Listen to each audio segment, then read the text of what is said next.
Much to my wife's disgust, when we're on holiday, I tend to go looking for EVs.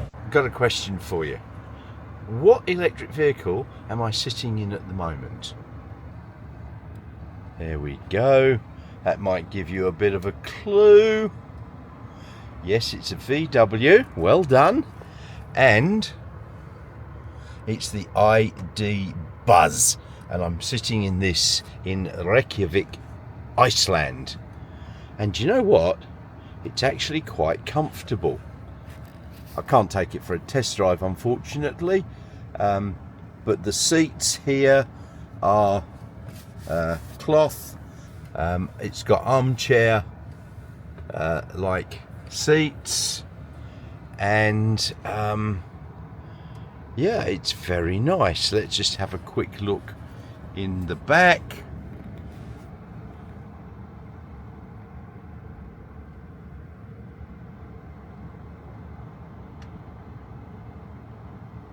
Now this is only the 5-seater, and it's got real buttons, which some people like, but quite honestly I don't care. And it's even in English.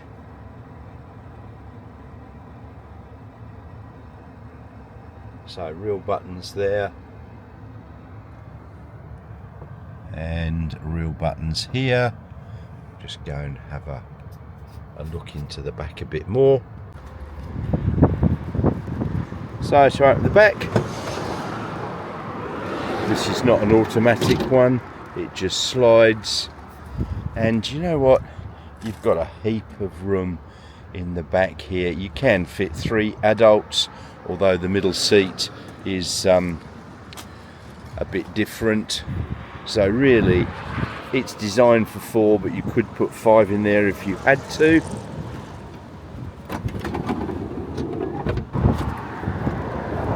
And here we have inside the back.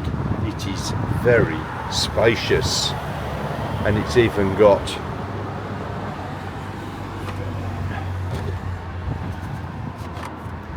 a cover to go across the back. And in the 7-seat version you get another couple of seats in the back here, and it's got a 12-volt cigarette lighter take off for power there. So overall it looks quite nice. I don't know when we're going to get them in Australia. So to put it down there and push, go around and have a look. You get a sliding door on both sides, and then this is the passenger seat. So all up, it's quite nice. The only thing I'm not sure about it is the price. So here in Iceland, so all up, it's quite nice. The price I'm about to go and find out. So there we have the VW ID Buzz, and the price here is about 8,500,000 Icelandic krona, which equates to approximately just over $92,000 to $93,000 Australian, and that's for the base model, which has got a 77 kilowatt hour battery. So there you go. Next quiz. What am I sitting in this time?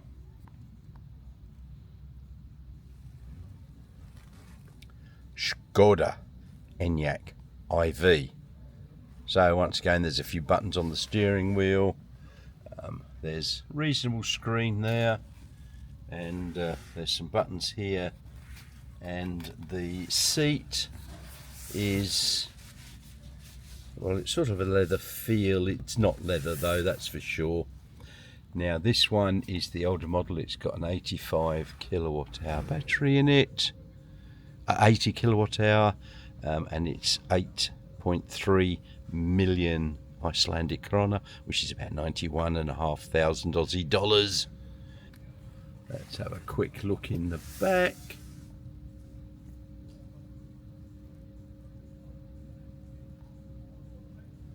Now the new version coming out will have the 85 kilowatt hour battery, and I'm certain it'll be priced for a bit more. So in the back seat, that is the driver's seat, and that is pushed all the way back, but there's still a reasonable amount of leg room. And those seats look quite comfy. Let's give them a try. Well, there we have it. That seat is all the way back, and you haven't got much leg room here. But on this side, it's not quite as bad. And one thing I do like about this is it's got a sunshade. So it just lifts up and hooks in there. Very nice addition. Don't have that on the front seat though, it's only on the back seats. So, Skoda Enyaq IV. As I said, this is the 80 kilowatt hour battery, and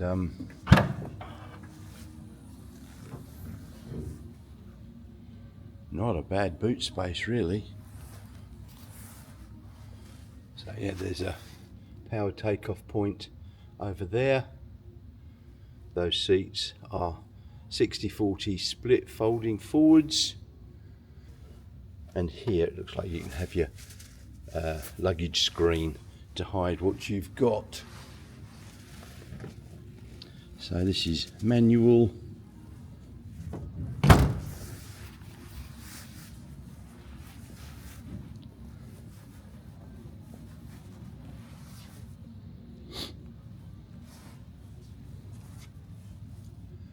Yeah, it's not bad, but once again, they've done the dirty on the price. And for all you Aussies out there, here's the Aura Cat. They call it the Aura 300 Pro. 48 kilowatt hour battery, and it's priced from 5.9 million krona, which is about double the price. Actually, I think that this bit here says it's on sale for almost 4 million krona, which is about $44,000.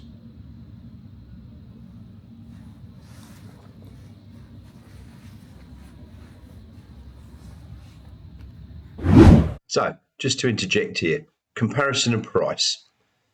In Reykjavik, Iceland, the base model Tesla Model Y rear-wheel drive works out at 7.1 million Icelandic krona, which is the equivalent of just a smidge over $77,000, which is $15,000 or $16,000 more than it is in Australia. So if we take all the figures that I've given there on prices and decrease them a bit, then we're getting close to what they would be in Australia.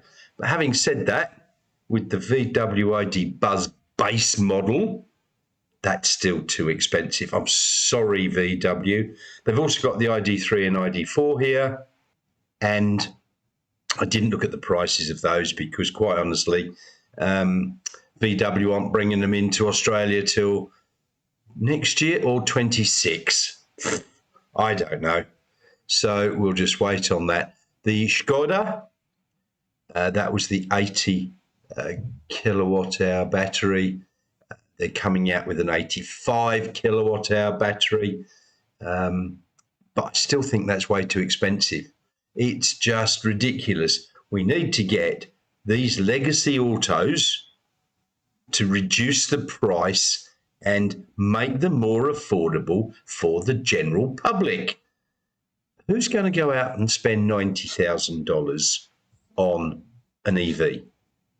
I know people do, but it takes it out of the majority of people's pocket, basically. So Chinese companies are coming in with lower priced vehicles, which is at least a start. They could do with bringing out some more lower priced vehicles, 20 something $1,000. I think then you're going to get a bunch of converts. So what do you think? Let me know in the comments down below. Thanks very much. So on my way back to the hotel from Skoda and VW, I came across this petrol station. It's got 2 petrol pumps. Good. Then it's got some CHAdeMO 50 kilowatt chargers. Then it's got 400 kilowatt CCS chargers.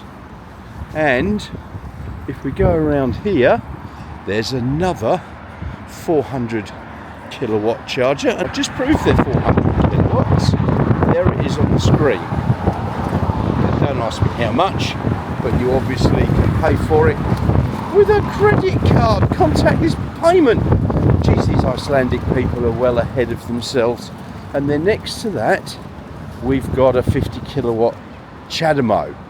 So we have here 2 400 kilowatts, another 2 400 kilowatts, 2 petrol Bowsers, and a 50 kilowatt CHAdeMO and another 400 kilowatts. So that's 1 CHAdeMO and 5 400 kilowatt chargers and 2 petrol Bowsers in the petrol station. As I said, they got their heads on straight, these Icelandic people. Firstly, apology for the wind noise there. I didn't have my mic, I was just using my handheld. And summer in Iceland is not the nicest of weather. One of the locals said it's cold, windy, and wet. And that's summer. So it actually was up to about 7 degrees C today, but the wind was icy cold, so I was pretty rugged up. So apologies for the wind noise on the mic sometimes.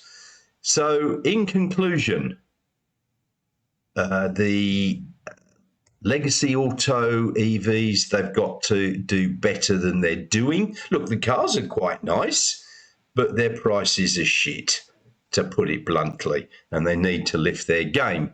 400 kilowatt CCS chargers, tap with your credit card, and you paid. That is just so easy. Now, I know in WA, our EV network, the government have got that facility. You can also use, I think, the ChargeFox app to pay, but you can just tap. But every single charger needs to have that facility. None of these 12 different bloody apps on your phone. I think it's at least 12. It's probably more than that. I haven't bothered to count them up. So I tend, if I'm going to charge, to not use those that are app-based if I can avoid it. I mean, just plugging in a Tesla and you walk away, you don't even need a credit card. Well, you do on the app, but the bloody charger talks to the car and says, oh, hello, that's Grumpy's. Let's charge his American Express card, or whichever one I've got linked to it. And you just plug it in, it goes green, you walk off. And when your app tells you that you're nearly finished charging, you better bloody well go back. Otherwise, you get some idle fees. And when I was driving around Kansas City and Missouri in my Tesla Model Y, I just plugged in where I wanted to go, and it goes, there you go, down there. Well, it actually drove itself there and went into the car park to find the chargers. It actually found some legacy chargers, not the superchargers, which were on the other side of the car park, but I could see them, so I took over and drove it around there. But basically, Tesla will take you to the charger. You can plug it in and go off and get a coffee, have a toilet break or whatever. So we need to do more for pricing. As I said, Chinese companies are getting there, but even they need to do a bit more because that still needs to go down. As I said, 20-something $1,000, we're beginning to get there. There's a lot of bloody EVs in China that you can get for in the tens of thousands of dollars, not even $20,000. So we could do with some of those over here. Are you listening, Chinese manufacturers? Yeah, jolly good. So make some comments below if you would like on what you think is a fair price. What did you think of the ID Buzz? I mean, I liked it. But back in the 60s, I'm going back a bit now, I was driving the Combi van, which is what this is based on. And it does look very similar. So, yeah, I've probably got a bit of a soft spot for it. But I do like it anyway. But 77 kilowatt battery on a rear wheel drive single motor variant for that price, ouch. The all-wheel drive, I think that's got a 88 or even a 91 kilowatt hour battery in. You can get 400 Ks out of that for that money. No, sorry, VW, do something about it. And I'm sure the Chinese companies, people like BYD, why aren't they bringing in that little compact electric vehicle that they've got in China? We could do with that in Australia. So, what do you think? Make some comments down below. And while you're there, there's a click that like, subscribe, and ding dong, get notifications. And it costs you nothing, but it really does help the channel. So thank you very much. And don't forget, my little chats with Chris van der Stock are taking a month off. If you want to join in, send me a message. And maybe I'll invite you to join in one of the chats. And I can make the time suitable to your time zone. So thanks very much for watching. And I'll see you all very soon.